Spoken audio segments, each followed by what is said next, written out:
The African sun falls like molten lead over the motionless body of a lioness. Her golden fur is stained with dried blood, her ribs showing beneath taut skin. Vultures descend in ever-tightening circles, their dark shadows dancing across the cracked earth. This lioness hasn't moved in 3 days. Soon she'll be just another carcass in the merciless savannah. But this is no ordinary lioness. Her name is Malika, and the scientists who studied her for years gave her a nickname that defies all logic: the Immortal. To understand how this magnificent female reached this moment at death's door, we must travel back in time. We must return to the beginning, when Malika was just a bright-eyed cub who had just discovered the world. In the vast ecosystem of the Masai Mara, where fewer than 30,000 lions survive across all of Africa, every birth is a miracle. Malika first saw light under a starlit sky, in a cave protected by ancestral rocks. She was born into a dynasty that had ruled this territory for over 300 years, a matriarchal lineage where power passed from mother to daughter. From her first breath, destiny had marked her as something special. Her family was a formidable pride. Her mother was a seasoned hunter, battle-scarred and wise. Her aunts were equally fierce, each carrying the weight of generations. And there were 5 other cubs her age, her siblings and cousins, a tumbling mass of golden fur and needle-sharp teeth. Together, these 6 cubs were the future of the pride, the next generation of rulers. But Malika was different from the start, more curious, more bold, more reckless. While her siblings obeyed every command, staying hidden when told, Malika's restless spirit couldn't be contained. She would wander off alone, exploring territories she shouldn't, investigating scents that terrified the others. Her mother worried. Her aunts exchanged knowing glances. This cub's curiosity would either make her legendary or get her killed. Perhaps both. Before we continue with Malika's incredible story, if you love real tales of survival against impossible odds, do me a favor. Hit that like button, subscribe to the channel, and ring the notification bell. Trust me, you won't want to miss what happens next. This story gets absolutely insane. One scorching afternoon, when Malika was barely 3 months old, her curiosity nearly cost her everything. The pride was resting in the shade, bellies full from a recent kill. Malika should have been sleeping like her siblings. Instead, she slipped away, drawn by a strange sound echoing across the plains. She padded through tall grass, her small paws silent, her golden eyes wide with wonder. She saw elephants at a watering hole, their massive bodies peaceful and calm. She watched giraffes gracefully bending their impossible necks.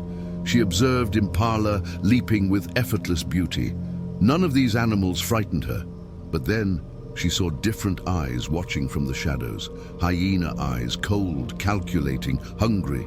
The hyena emerged from the bush slowly, a grin of death stretched across her spotted face. Malika froze. Some primal instinct screamed danger, but her young mind couldn't process the magnitude of the threat. The hyena began to advance, low and purposeful. This would be an easy kill, a lone cub, far from help, small enough to carry away. The predator's muscles tensed, preparing to lunge. Malika's short life was about to end before it truly began. But at that exact moment, a massive shadow fell across the scene. Malika's father, his mane thick and black, materialized like thunder-made flesh. His roar shattered the air. The hyena took one look at that wall of muscle and fury and vanished into the grass without a sound. Malika's father nudged her roughly with his enormous head, a gesture both loving and stern. She ran back to the pride on shaking legs, her heart pounding. She had faced death for the first time, but it wouldn't be the last.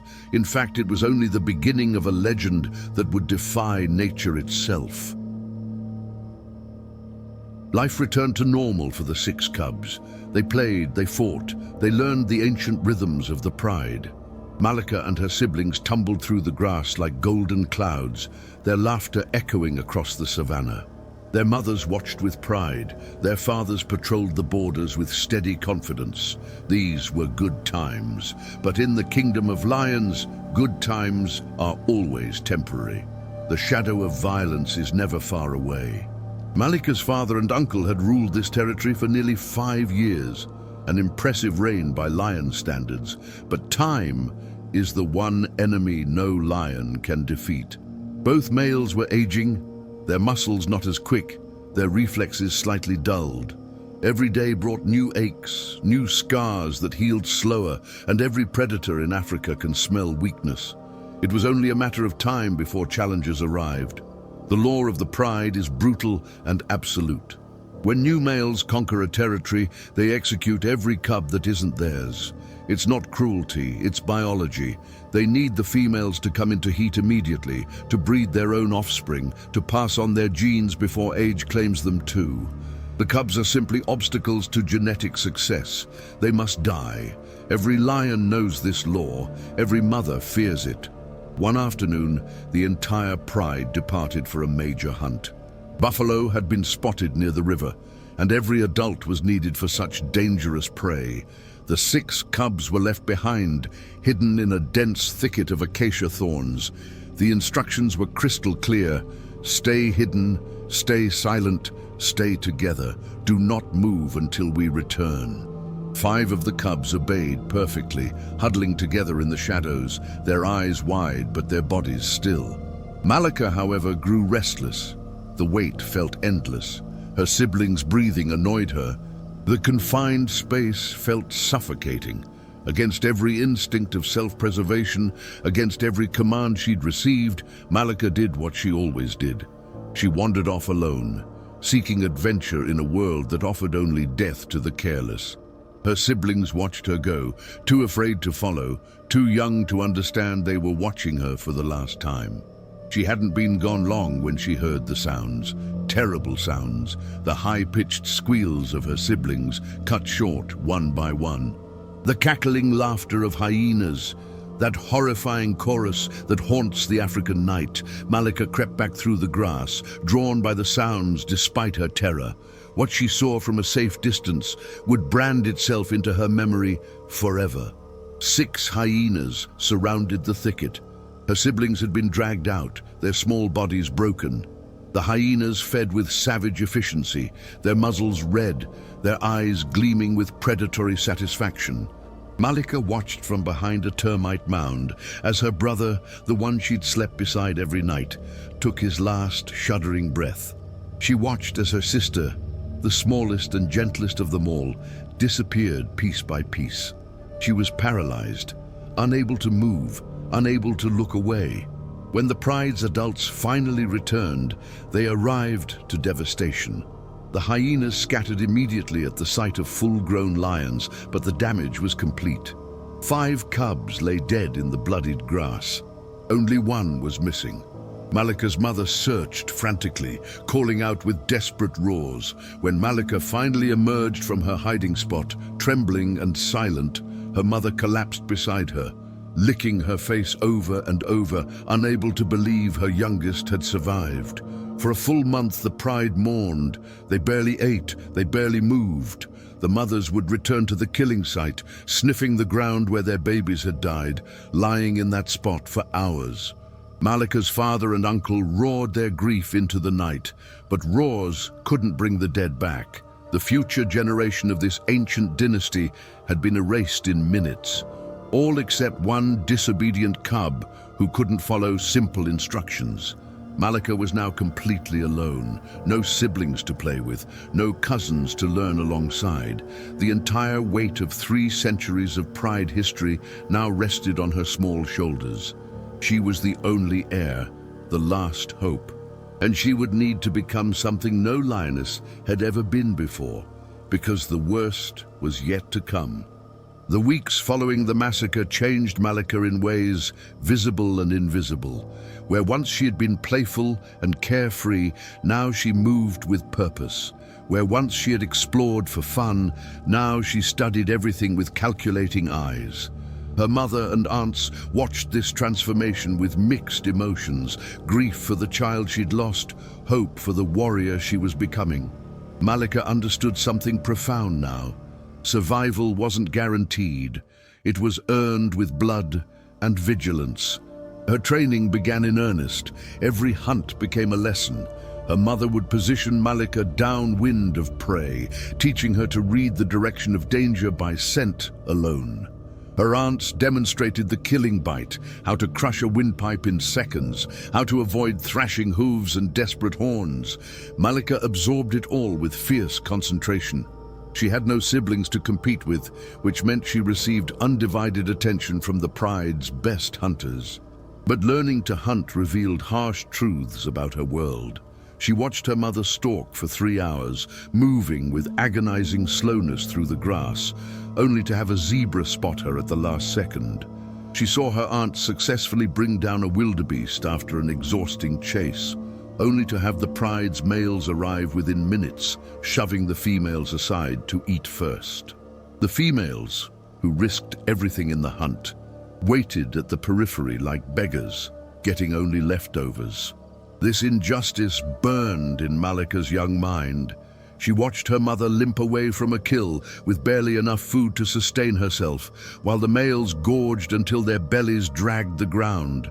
They hadn't participated in the hunt, they hadn't risked injury, yet they ate like kings while the queens starved. It was the way of the pride, the ancient hierarchy.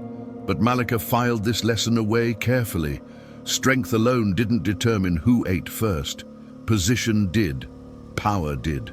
Driven by determination and rage at the unfairness of it all, Malika began eating beyond her needs whenever possible. While other females stopped when satisfied, Malika gorged herself at every opportunity, building muscle and mass at an unprecedented rate. By the time she reached adolescence, something remarkable had happened. Despite being female, Malika had developed the size and build of a young male. Her shoulders were broader, her jaw more powerful, her body rippling with unusual muscle.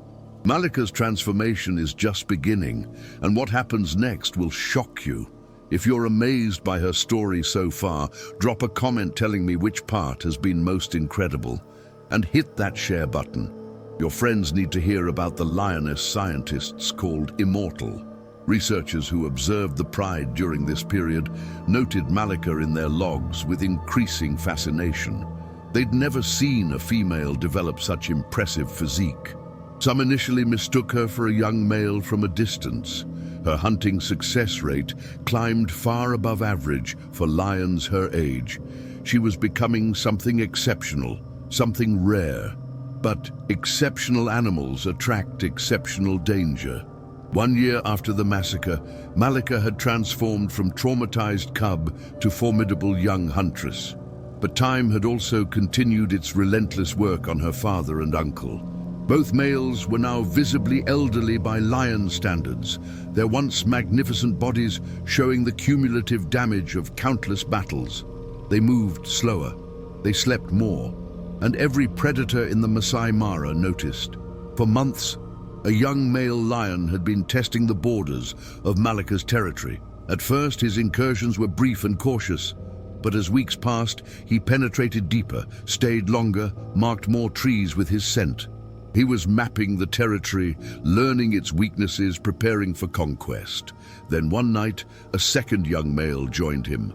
Brothers, perhaps, or coalition partners. 2 strong males in their prime against 2 elderly defenders. The mathematics of power had shifted decisively. Malika's uncle was killed first, ambushed at dawn while patrolling alone. The invaders were quick and ruthless, their youth and strength overwhelming his experience.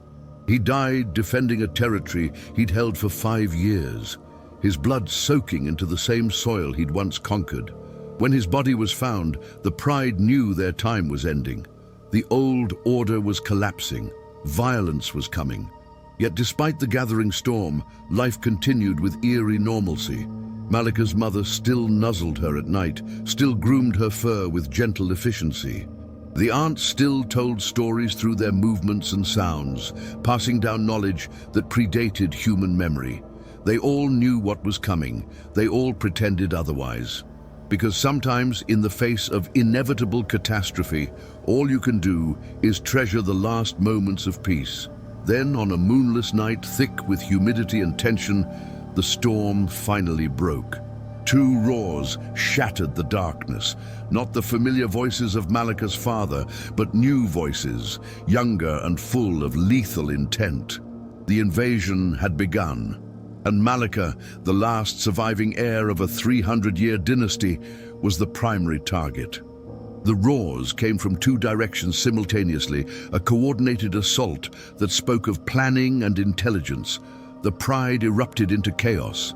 Cubs scattered into the darkness, mothers calling frantically for their young, the elderly females positioning themselves defensively. Malika's father emerged from the tall grass where he'd been sleeping, his aging body tense with the knowledge that this fight had been inevitable. His time as king was over. Now came only the question of how it would end. The two invading males materialized like demons from the shadows. They were in their prime, perhaps 4 years old, their bodies unmarked by the wear of leadership. Their manes were thick and dark, their movements fluid with deadly confidence. They had likely been watching the pride for months, waiting for exactly this moment when the old males were most vulnerable. Now they'd come to claim what they believed was rightfully theirs through the oldest law, conquest. But their first target wasn't Malika's father. It was Malika herself. The invaders had observed the pride carefully and identified a problem. Malika was young, barely past adolescence, and most critically, she wasn't yet old enough to breed. To these males, she represented zero reproductive value. She was simply an obstacle, a mouth to feed, a future threat. In their calculation, she had to be eliminated immediately, before she could escape or find protection. One of the brothers locked eyes with Malika across 30 meters of darkness. His intention was absolutely clear. This wasn't a warning or a threat, it was a death sentence. He began moving toward her with terrifying purpose, his massive paws silent despite his size. Malika's mother saw what was happening and threw herself between them, roaring and snarling, desperately trying to redirect the male's attention to herself. She knew her daughter would die if caught. The distraction lasted only seconds. The invading male feinted toward Malika's mother, then exploded past her with shocking speed, his focus never wavering from his original target. Malika understood instantly that there would be no rescue, no last-second salvation, like when her father had saved her from the hyena. She was on her own, and if she didn't run faster than she'd ever run in her life, she would die in the next 60 seconds. She bolted. Her powerful legs, those muscles she'd built through months of gorging and training, now served their ultimate purpose. She ran with every ounce of speed her body possessed, her heart hammering so hard she thought it might explode. Behind her, she could hear the male pursuing, his breathing heavy and determined. He was faster, stronger, more experienced. But Malika had desperation, and desperation can sometimes outrun even death itself. She zigzagged through thorn bushes that ripped her skin, crashed through dried riverbeds that nearly broke her legs, pushed her body past every limit it knew. The male stayed close for the first kilometer, close enough that she could hear his frustrated snarls when branches slowed him down. But gradually, her youth and panic gave her an edge. She pulled ahead meter by meter until finally, mercifully, the sounds of pursuit faded. She'd escaped his immediate territory, crossed into the borderlands between prides. For now, she was safe. Alone, but safe. Back at the pride's territory, the second act of the invasion was reaching its conclusion. While his brother chased Malika into exile, the other male confronted Malika's father directly. There was no ceremony, no ritual, just raw violence. The two males collided with bone-shaking force, a tornado of claws and fangs and blood. Malika's father fought with everything he had left, decades of experience channeled into each strike. But experience couldn't overcome youth forever. The fight lasted less than 3 minutes. When it ended, Malika's father stood on trembling legs, blood pouring from a dozen wounds. The invader circled him slowly, showing dominance without needing to kill. The message was clear: leave now or die here. Malika's father took one long, final look at his pride, at the females he'd protected, at the territory he'd ruled, at the cubs who carried his genes. His eyes seemed to ask forgiveness for his failure. Then he turned and limped into the darkness, leaving his kingdom behind forever.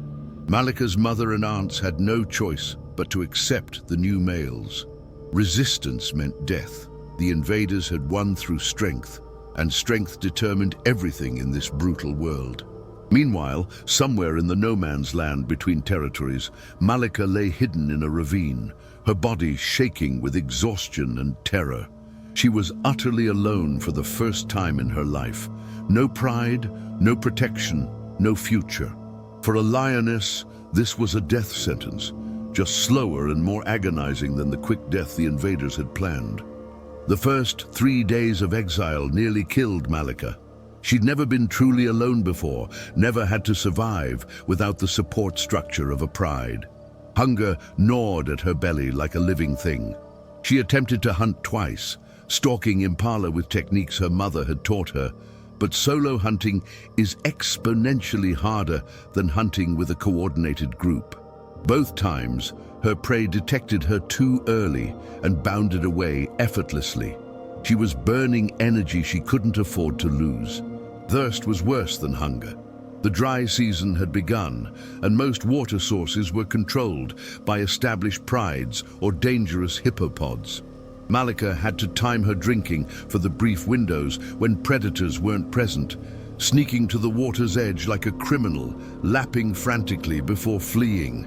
She lost weight rapidly, her ribs beginning to show through her golden coat. The impressive physique she'd built over months was melting away in days. The territory she occupied was a deadly limbo, a strip of land between two established prides. If she wandered too far in one direction, the new males who'd exiled her would kill her on sight. Too far in the other direction, and the neighboring pride's males would do the same. She was trapped in a corridor of survival, barely 2 kilometers wide, constantly moving, never resting fully, always alert for danger from either side. On the 4th day of her exile, desperation drove her to a new low. She spotted vultures circling in the distance and followed them with the urgency of starvation. They led her to a giraffe carcass, already stripped nearly clean by previous scavengers. And there, fighting over the remaining scraps, was a clan of hyenas. The same species that had murdered her siblings, perhaps even the same individuals, returning to this territory to scavenge as they always had. Malika's story is about to take an incredible turn. Make sure you've hit that notification bell, because what happens next is absolutely wild. This is where she starts becoming the legend that scientists couldn't explain. She should have attacked them. Every instinct screamed for revenge, for blood payment for her dead siblings. But Malika's body was too weak, her spirit too broken. She waited in the shadows until the hyenas had gorged themselves and wandered away, their bellies distended. Only then did she approach the carcass, picking at bone fragments and dried meat scraps that even the vultures had rejected. She was eating garbage that had passed through the hyena hierarchy. Rock bottom has many levels, and Malika had just discovered a new one, but exile also brought unexpected moments of grace. On the 7th night, as Malika lay hidden in a dry riverbed, she heard a familiar sound, soft footsteps, a scent she knew better than her own.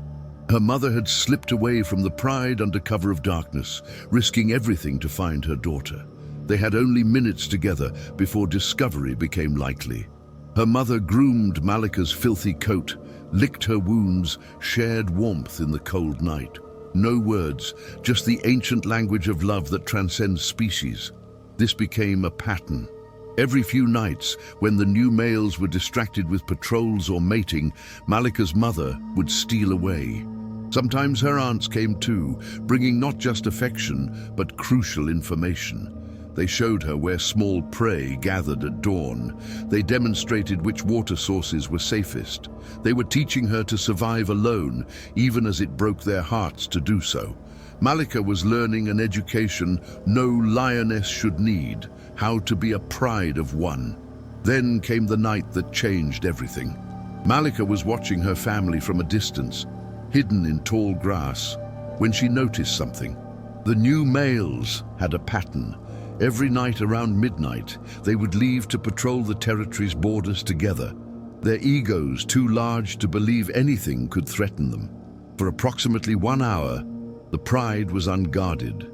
That's when Malika made her move toward a tall acacia tree where a leopard had stashed a freshly killed impala. She climbed that tree with the desperation of starvation, her powerful claws gripping bark, her muscles screaming from the effort. Lions rarely climb, but Malika was no ordinary lion. She reached the leopard's cache and began tearing into the meat with savage hunger. The leopard, smaller and wisely cautious, retreated to a higher branch and watched with frustrated hisses. Malika ate faster than she ever had, knowing her time was limited, knowing this theft could cost her everything. She was still eating when she heard them return. The new males, back earlier than expected, drawn by the leopard's alarm calls. They found Malika in the tree, their stolen impala clutched in her jaws, her eyes wide with captured terror. This was it. This was how she died. But instead of attacking immediately, one of the brothers paused. He saw the impala. He saw Malika's impressive size despite her weeks of starvation. And he made a calculation that saved her life. The male allowed Malika to descend from the tree. Then he took the impala from her, not violently, but assertively. She'd brought them food, even if accidentally. She'd proven herself useful. For the first time since her exile, she saw something other than murder in the invader's eyes. She saw tolerance, grudging, conditional, but real. Malika had just discovered the key to her survival, make yourself valuable, and the opportunity to prove her worth completely was coming soon, written in blood and buffalo horns. 3 months passed in this strange new dynamic. Malika remained technically exiled, sleeping apart from the pride, eating last when food was available, but she was no longer actively hunted. The new males had reached an unspoken agreement. As long as she brought value and stayed submissive, she could exist on the periphery. It was a humiliating position, but it was survival. And Malika had learned that pride was a luxury only the secure could afford. During these months, something remarkable happened to Malika's body. The near-starvation of early exile had stripped away fat, but the constant movement and hunting attempts had hardened her remaining muscle into steel. She was leaner now, but somehow more powerful. And crucially, she had crossed the biological threshold into full maturity. She was now old enough to breed. In the brutal calculus of lion politics, this changed everything about her value. The pride itself was struggling. The two new males were strong but inexperienced leaders. They fought with each other constantly over mating rights and food priority. They failed to coordinate defense against hyena raids. Worst of all, they were terrible at maintaining territory boundaries, allowing neighboring prides to encroach without consequence. The females watched this incompetence with growing frustration. They'd lost their experienced king for these arrogant fools. Malika saw the dysfunction clearly from her outsider position. She saw opportunities that desperation had taught her to recognize. When the pride hunted, she followed at a distance, analyzing their coordination and timing. When they failed, which was often, she understood why. She was accumulating knowledge that the pride-born lions took for granted. She was learning not just to survive, but to excel. The test came on a scorching afternoon when an old buffalo bull wandered into the pride's territory. He was massive, probably 800 kilograms of muscle and horn and bad temper, the kind of prey that requires perfect coordination to bring down safely. The pride's females began stalking him with their usual technique, but Malika noticed something they'd missed. The wind was shifting. In 30 seconds, the buffalo would catch their scent, and the hunt would fail. Without thinking, without asking permission, Malika broke from her hidden position and sprinted in a wide arc. She positioned herself downwind, perfectly placed to drive the buffalo back toward the waiting females. Then she charged, roaring with everything her powerful lungs could produce. The buffalo panicked and ran exactly where Malika had predicted, straight into the ambush. Her mother struck first, leaping onto the buffalo's back. Her aunts followed instantly, a coordinated assault perfected over years. Within minutes, the old bull was down. The pride fed well that night. And for the first time since her exile, Malika wasn't forced to wait at the periphery. Her mother and aunts had made their position clear through action. She had earned her place back. Even the new males, impressed despite themselves by the successful hunt Malika had orchestrated, allowed her to eat with the others. She was home. Damaged, traumatized, but home. But Malika's redemption created a power vacuum problem. The pride now had a female who could lead hunts more successfully than the males who supposedly ruled them.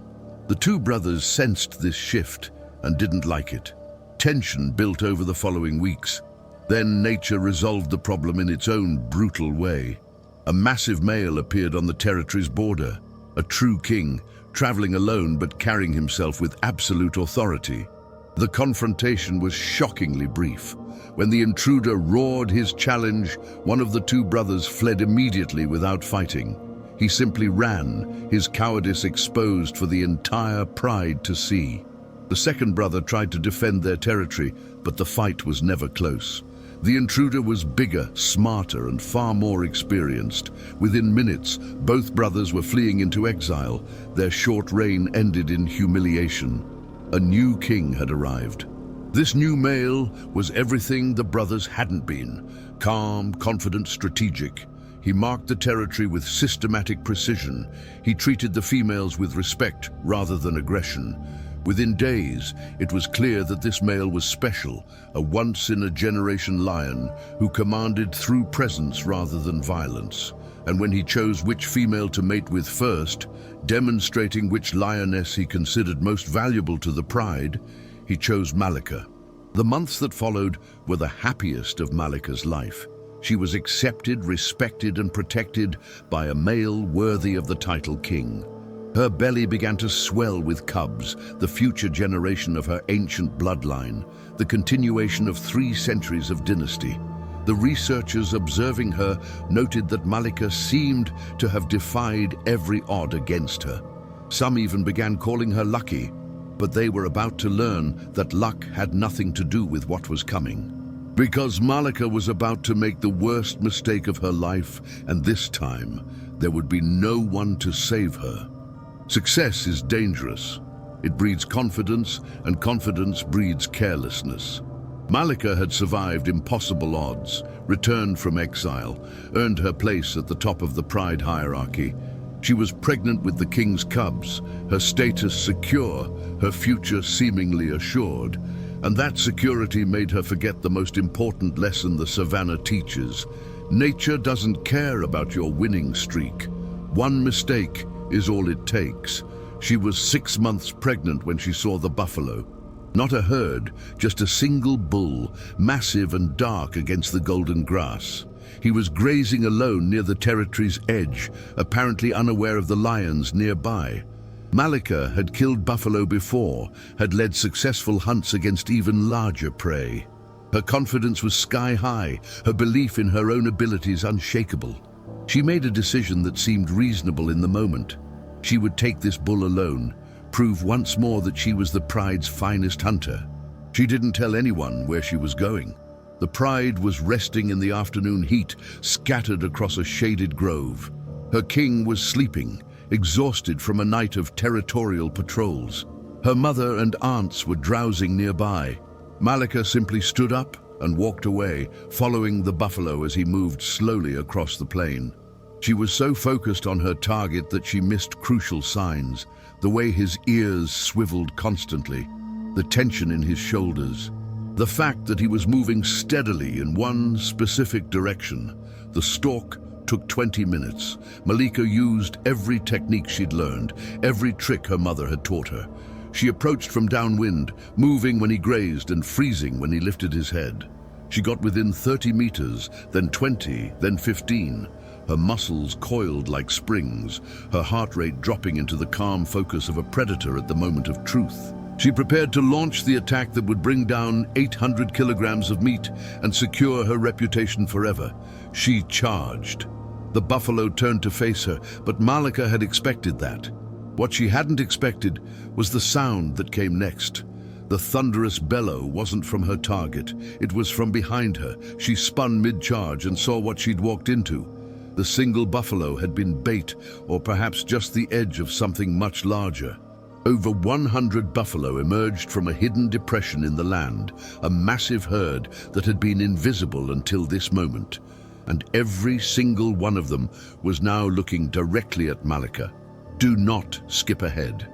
What happens in the next 60 seconds is absolutely insane, and it's the reason scientists called Malika immortal. Drop a comment right now. Do you think she survives this? Let's see who guesses right. Buffalo are not prey animals in the traditional sense. They're called Black Death by hunters, responsible for killing more humans in Africa than any other large animal. They hold grudges, they coordinate attacks, and they absolutely will hunt down a predator who threatens them. 100 buffalo against a single pregnant lioness isn't a fight. It's an execution, and they charged as a single organism, a tsunami of hooves and horns and rage. Malika ran. She ran faster than she'd ever run from the invading males, faster than when she'd fled the hyenas as a cub. But pregnancy had changed her body, added weight, reduced her flexibility, and the buffalo weren't just chasing her. They were hunting her with terrifying intelligence. The herd split into 3 groups, cutting off her escape routes, driving her toward a rocky outcrop with no exit. She was being herded like prey, and she knew exactly how this ended. The lead bull caught her first. His horn connected with her ribs with a sound like breaking wood. Malika felt bones snap, felt herself lifted completely off the ground and thrown through the air. She crashed into the earth 10 meters away, the impact driving the air from her lungs. Before she could even attempt to rise, a second buffalo trampled over her, a massive hoof crushing down on her hind leg. The pain was beyond anything she'd ever experienced, beyond what she thought possible to endure. Then came the moment that should have killed her. A third buffalo lowered his head and charged the spot where she lay broken. His horn was aimed directly at her exposed belly, at the cubs growing inside her. If that strike landed, it would disembowel her, kill her unborn offspring, end 3 centuries of dynasty in a single blow. Time seemed to slow down. Malika saw the horn approaching, saw the murderous rage in the buffalo's eyes, saw her death written in the dust and blood. She made it into that tiny shelter, but barely. Blood poured from multiple wounds. At least 3 ribs were shattered. Her hind leg was useless, possibly permanently. The buffalo waited outside, snorting and stamping, their patience infinite. Even if they eventually left, Malika was miles from her pride, unable to walk, unable to hunt, unable to defend herself. The sun was setting, dropping temperatures toward freezing. Hyenas would find her by scent within hours. Vultures already circled overhead, and inside her damaged body, cubs that would never see the world still depended on her for survival. Scientists monitoring the pride assumed she was already dead. What happened over the next 3 days would rewrite everything they understood about lion resilience. For 72 hours, Malika existed in a space between life and death. She couldn't move beyond the tiny rock shelter that had saved her. Blood loss made her dizzy and weak. Dehydration turned her mouth to sandpaper, her tongue swollen and cracked. The shattered ribs made every breath an exercise in agony. Her hind leg had swollen to twice its normal size, the pain radiating in waves that made her vision blur. Any reasonable assessment would conclude she was dying. She should have been dying. But on the second day, something remarkable happened. She heard it in the distance, a roar she recognized instantly, her king calling out across the territory, searching. He'd noticed her absence, understood something was wrong. The sound was faint, probably several kilometers away, but it ignited something in Malika that pain and injury couldn't extinguish. Her cubs. If she died here, they died with her. 3 centuries of dynasty erased because of her arrogance. That thought was more unbearable than any physical suffering. She began to move, not walking. That was impossible. She dragged herself using only her front legs, her useless hindquarters scraping across the rocks, leaving a trail of blood. 10 meters took 20 minutes. Every movement was a negotiation with consciousness, her body begging her to stop, to rest, to surrender. But Malika had learned something essential during her months of exile. Surrender is just death in slow motion. If you're going to die anyway, die moving forward.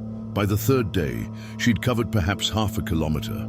Her wounds had stopped bleeding simply because she had so little blood left to lose. She'd found water once, a tiny puddle in a rock depression, and lapped it with desperate gratitude. She'd eaten nothing. Her body was consuming itself, burning muscle for energy, sacrificing everything to keep her heart beating and her cubs alive. The vultures that had been circling landed nearby, waiting with patient certainty. Then, as the sun reached its brutal midday peak, she heard multiple sounds. Familiar footsteps, scents she knew better than her own.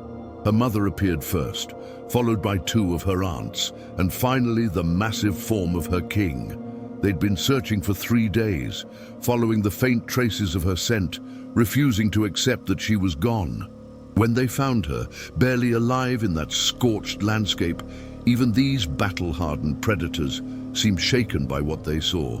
The pride surrounded her immediately, their bodies providing shade from the killing sun. Her mother began grooming her wounds with gentle, careful licks, the same way she'd cleaned Malika as a newborn cub. Her king lay beside her, his massive presence a fortress against any threat. They would stay here as long as necessary, protecting her, giving her the only thing that could save her now: time. Time to heal, time to recover, time to prove once more that death would have to work much harder to claim her. The recovery took 3 months. For the first month, Malika could barely stand. The pride brought her food, an extraordinary act of generosity in a world where every calorie is precious. Her shattered ribs knitted slowly, the pain gradually diminishing from unbearable to merely agonizing. Her leg healed, crooked, leaving her with a permanent limp that researchers would later use to identify her from a distance. But she healed. Against all biological probability, with cubs still growing inside her, she healed. When she finally gave birth, it happened in the exact same cave where she'd been born years earlier. 3 cubs emerged into the world. 2 females and a male, their eyes shut, their bodies impossibly fragile. Malika licked them clean with exhausted tenderness, her broken body somehow producing milk, somehow maintaining the impossible balance of healing herself while sustaining new life. The researchers who'd been documenting her pride were stunned. They'd watched her survive the impossible again. If Malika's story has moved you, inspired you, or blown your mind, hit that like button, subscribe to this channel, and share this video with someone who needs to hear about never giving up. Drop a comment telling me which lion or lioness you want to hear about next. Over the following years, scientists compiled a comprehensive record of Malika's survival encounters. The list was staggering: the hyena attack as a cub, the massacre that killed her siblings, exile and near starvation, the invasion, forced scavenging with her siblings' killers, the buffalo attack, and the 3-day crawl while pregnant. 7 times she should have died. 7 times she refused. They gave her a nickname that would follow her forever: the Immortal. Malika raised 14 cubs to adulthood, an extraordinary number that re-established her dynasty. She lived to 13 years old, ancient by lion standards, still walking on that crooked leg, still leading hunts. Then she disappeared into the Masai Mara, choosing her end on her own terms. Scientists never found her body. Perhaps that's fitting for a legend. Her story isn't just about survival. It's about the stubborn refusal to accept defeat, even when defeat seems inevitable. It's about getting up when your body screams to stay down. She was called immortal, but that missed the point. Malika wasn't immortal, she was unwilling to quit. And that's far more powerful than any legend.